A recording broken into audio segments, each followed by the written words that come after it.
One of the most common questions I get is about the 51-49 rule.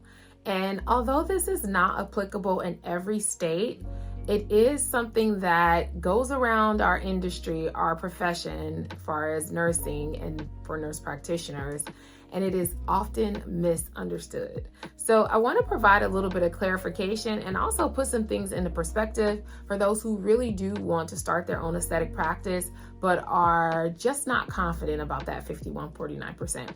The first thing I like to tell my clients when we're kind of unpacking this is, first of all, 51-49% of what? And us as an employees working for most likely some type of healthcare organization or even in corporate, we never really ask them how much are they making off of every dollar they're paying us. And if you have 49% of a grape versus 49% of a watermelon, which one would you prefer? I always use this analogy because we really truly have to stop looking at things on such a small scale and think about the big picture. If in fact it was true that you had to share 51% of your profit for a medical director who is licensed in your state to provide medical services, and you are trying to start a medical practice, would that be so unrealistic? The next piece to that is the average med spa, according to the American Medical Spa Association, generates about $1.4 million annually.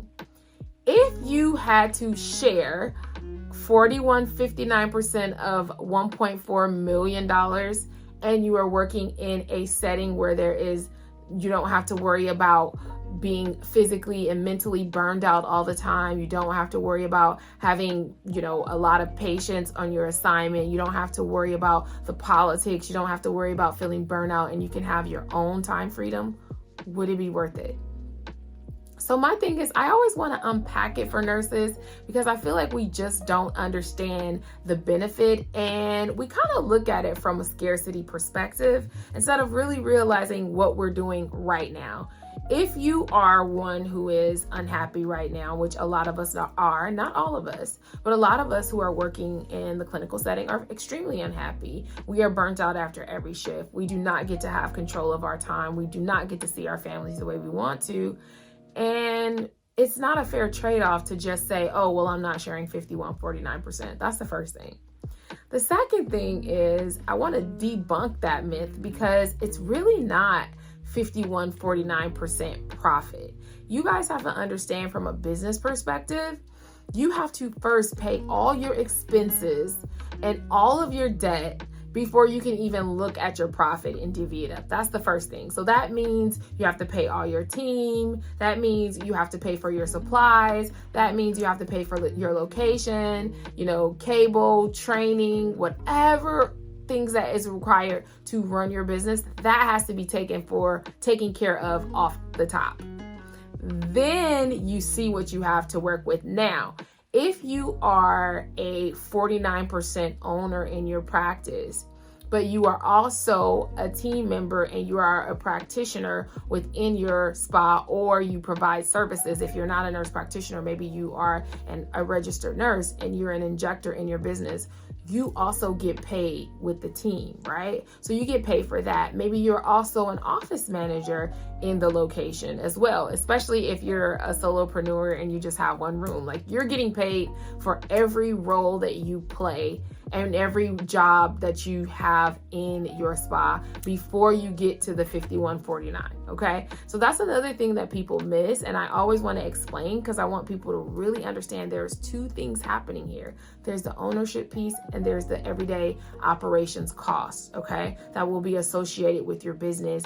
That is not what we're talking about. When they say 51-49%, they're really referring to the profit, not all the money you make. And believe it or not, you profit generally about 30 to 40% in this industry. So that's how much we're talking about you are sharing when it comes to profit. But then the next step is, just because you have 51-49% ownership, that does not always equate to 51-49% profit. And a lot of people don't know that there's an organization called a management service organization, which is a organization, and I'm not a healthcare law attorney, so let me preface it with that, but it's a corporation that is set up to, in tandem with the medical profession corporation. They set up in tandem with that to run, for example, an aesthetic practice. And so what they do is they handle all the non-medical stuff, all the administrative, they hire the team. And so they have an agreement with the medical corporation. And then that is how they handle the separation. And so because of that, you are able to maneuver the profits differently according to the expenses versus the medical provider. So that is something your attorney and your CPA can handle. I can tell you in my practice, it is not a 51-49% split, but we also have expenses and overhead. And I also get paid as not just as a practitioner, also running the day-to-day as office manager, and then all the other things that is required to run the spa. So I wanted to make sure I clarify that, but also I wanted to unpack some of those myths that are out there that would make you say, I don't want to do this because. And it's really interesting because, and I will say that I used to think the same way, by the way, but I find it very interesting because we really don't look at the big picture. And if you're making $150,000 as a nurse, or $100,000, or even $80,000, and you have an opportunity to give you all the things that you are looking for out of this life, which is why you are seeking to leave the bedside, and you're able to get that, and then you only have to potentially share 51-49% of a larger pot.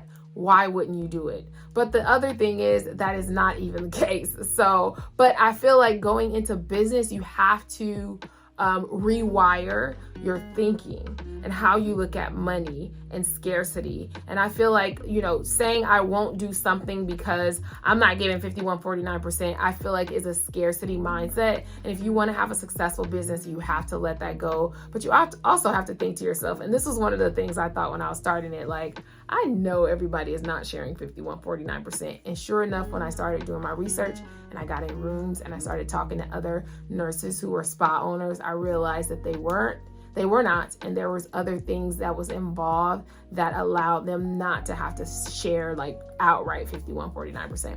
So I just wanted to ensure you that that is not the case, but I also wanted to encourage you to think bigger. If you are bringing in $1 million and you have to give away $510,000 of that, and you keep $490,000, would it be worth it? And I already know the answer. So I just want you to think bigger and think about all the potential that you will be unlocking by starting your own practice.